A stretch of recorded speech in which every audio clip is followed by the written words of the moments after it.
이제부터 고속도로에 신호등이 생깁니다. 고속도로는 신호등이 없기 때문에 고속도로 아니냐 이렇게 생각했는데요. 그런데 갑자기 뚱딴지처럼 고속도로에 신호등이 생긴다고 합니다. 안녕하세요, 인프런트 타이거입니다. 최근 꽉 막히는 고속도로 정체를 해결하겠다 정부 정책이 발표되었습니다. 많은 사람들이 실제 고속도로를 이용하면서 요금은 내고 있지만 실제 그만큼 고속도로 역할을 하는지 의문이 있는 사람들이 많습니다. 그래서 정부에서는 꽉 막히는 고속도로 정체를 완화시키기 위한 여러 가지 정책들을 발표했는데요. 지난번 영상을 통해서 영동고속도로는 앞으로 아예 버스 전용차로 폐지된다 말씀드렸습니다. 이미 영동고속도로 버스 전용차로 폐지는 발표되었기 때문에 여기에 따라서 고속도로에 그어져 있는 파란 선, 이 파란 선을 지우기 위한 작업이 시작되게 되면 빠르면 6월부터 영동선에서는 아예 버스 전용차로가 없어지게 되는 거니까요.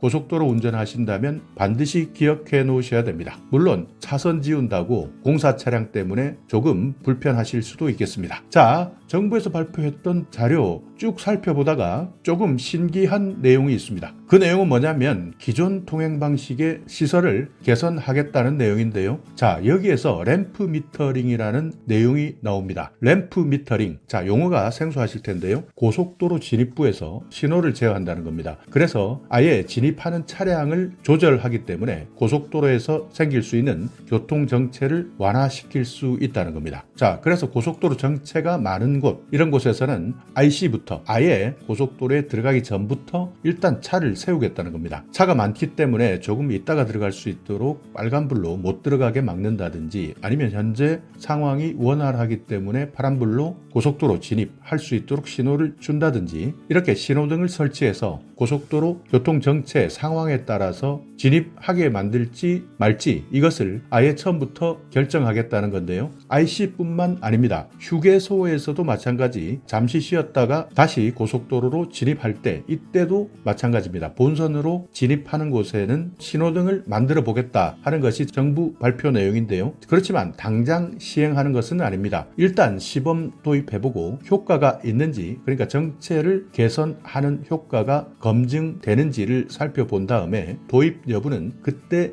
결정하겠다는 겁니다. 그러니까 만약 운전하다가 인터체인지에서 신호등을 만난다면 아니면 휴게소 들렀다가 나갈 때 신호등을 만난다면 모든 고속도로에 적용된다 이렇게 생각하지 마시고 여기가 시범 운영 구간이구나 생각하시면 됩니다. 그러니까 신호등은 나왔지만 최종적으로 전국에 도입할지 여부는 일단 운영해보고 결정된다는 겁니다. 자, 그런데 여기에다가 최근 또 하나 발표된 내용들이 있습니다. 고속도로 휴게실 서비스 개선을 추진하겠다. 이 내용 중에 졸음 쉼터도 있습니다. 여기에도 신호 형식을 도입한다는 겁니다. 지금 현재 졸음 쉼터 이용하실 때 무작정 표지판만 보고 가시는 경우가 많습니다. 그런데 실제 졸음 쉼터 갔더니 차를 세울 공간이 없습니다. 그래서 쉬지도 못하고 그대로 지나가는 경우가 많은데요. 이제부터는 졸음 쉼터 앞에, 그러니까 500m 전방 졸음 쉼터 표지판 옆에 이렇게 신호등 형식으로 복잡할 때는 빨간색으로 만차, 혼잡할 때는 노란색 혼잡, 그리고 여유가 있을 때는 초록색으로 여유가 있다. 이렇게 사전에 졸음 쉼터 상황을 알려주겠다 하는 내용도 발표되었으니까 이제 고속도로 지나가시다가 졸음 쉼터 이용하셔야 되겠다 하시는 분들은 이 표지판 옆에 있는 내용 잘 확인하시고 이용하시기 바랍니다.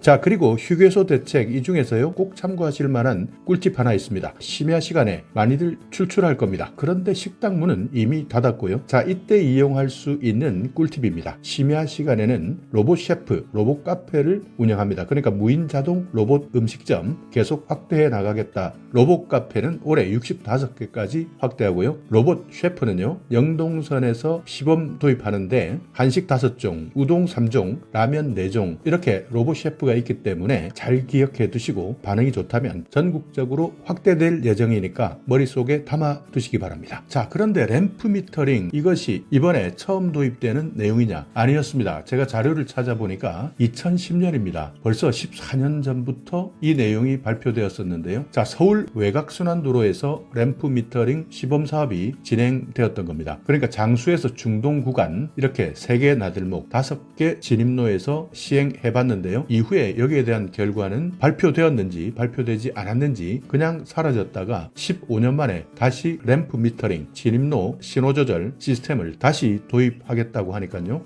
어떤 사람들은 이것이 이번에 처음 도입되는 것이다 생각할 수도 있지만 이미 거의 15년 정도 전에 시행해봤던 사업입니다. 자, 여기 보시면 미국이나 유럽에서 이 사업을 도입해봤습니다. 그랬더니 통행 속도가 20%에서 30%, 도로 용량이 14%에서 25% 증가하면서 교통사고 감소 효과가 발생하는 것으로 분석되었다. 그러니까 미국이나 유럽에 이미 이런 사례가 있었기 때문에 한국에 도입해봤는데요. 현재는 이 구간 신호등 없어진 상태입니다. 그러니까 그만큼 예상했던 만큼 효과는 보지 못했다는 뜻입니다. 고속도로 운전하시면서 정말 많은 사람들이 불편해 하시는데요. 그래서 정부에서는 여러 가지 추진 내용들을 발표했습니다. 지금의 통행 방식 고속도로가 밀리기 때문에 영동선은 버스 전용차로 폐지하는 것이고요. 그렇지만 경부선 같은 경우에는 평일에 양재에서 오산까지 구간이었던 것이 양재에서 안성까지 오히려 더 늘어났다. 이 내용 알고 계셔야 되고 또 고속도로에 설치될 시설물도 있습니다. 급행차로라는 건데요. 보통 인터체인지 같은 곳에서는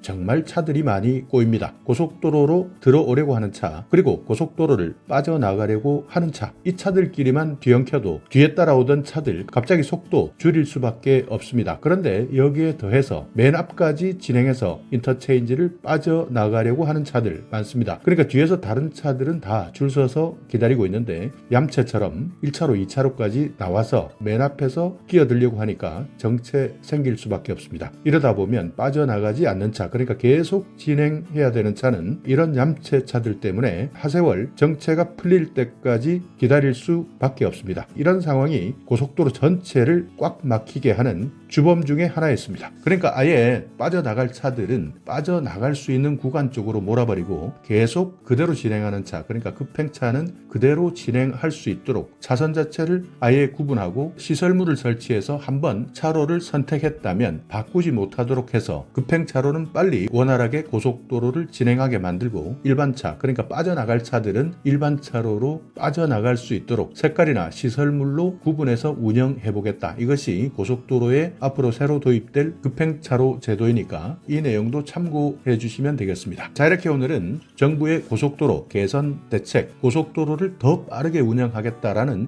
여러 가지 대책 중에 갑자기 뜬금없이 나와 있던 고속도로 신호등 도입, 램프 미터링 도입에 대해서 알아봤는데요. 바로 시행되는 것 아니다. 시범 사업을 통해서 효과를 분석한 다음에 효과가 있다면 앞으로 인터체인지나 휴게소에서 신호등을 볼 수도 있습니다. 자, 오늘 영상 여러분께 조금이나마 유익한 정보가 있었다면요.